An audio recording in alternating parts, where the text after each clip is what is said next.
just wanting to make sure.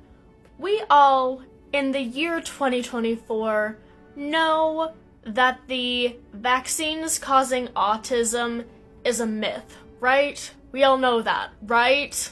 But just in case we didn't know that, it's a myth. It's not a thing. There's not even a little bit of a link between that. It was entirely fraudulent.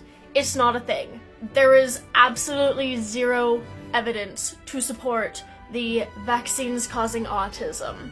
The entire myth was started really not that long ago by one dude named Andrew Wakefield. He published his findings of the MMR, so measles, mumps, rubella vaccine, being linked to autism.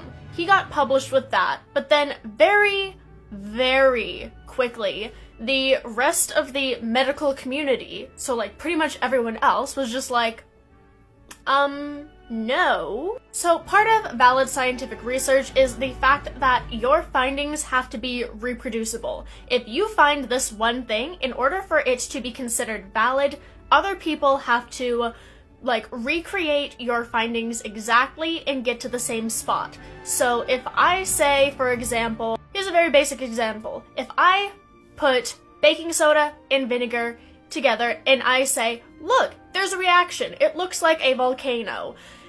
In order for my findings to be valid, at least one, maybe two other scientific groups have to also put baking soda and vinegar together and get the same volcano reaction. If none of them are able to do that, then they're like, you're full of shit, that doesn't work. That's the process of peer review, peer evaluation, and reproducibility. If I claim that baking soda and vinegar make a volcano, but nobody else can find it, then baking soda and vinegar don't really make a volcano. So Andrew over here published his thing being like, vaccines cause autism. And the rest of the scientific community were like, let's check this out. They found their own studies. There was absolutely no link, and they were like, you're full of shit. But by that time, even after Andrew's paper was pulled for being fraudulent, the media went nuts and put it absolutely everywhere that new scientific findings show vaccines cause autism, and the rest of the papers from the medical community were ignored because they weren't as interesting. And even more, the original paper by Andrew wasn't even a good study. There wasn't anything good about it. To start off, the sample size was only 12 individuals of, I don't remember the exact age, but 12, preteen-ish boys. That was the entire sample size. And there was no actual observational, formal study.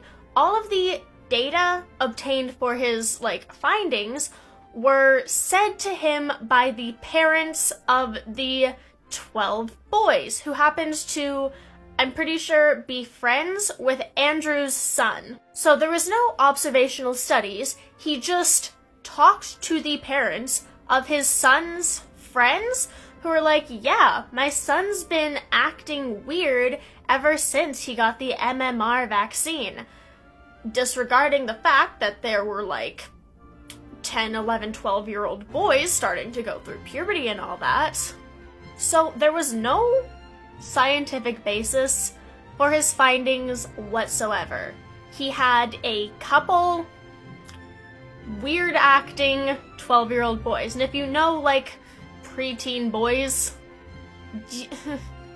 But regardless, the media went and ran rampant with his findings, so much so now that people still believe that vaccines cause autism after so many medical and scientific professionals have been like, no. So bottom line is, no, vaccines do not cause autism, and there is absolutely no link between them, and the original study done wasn't even a good study. So in the year of our Lord 2024, can we stop with that?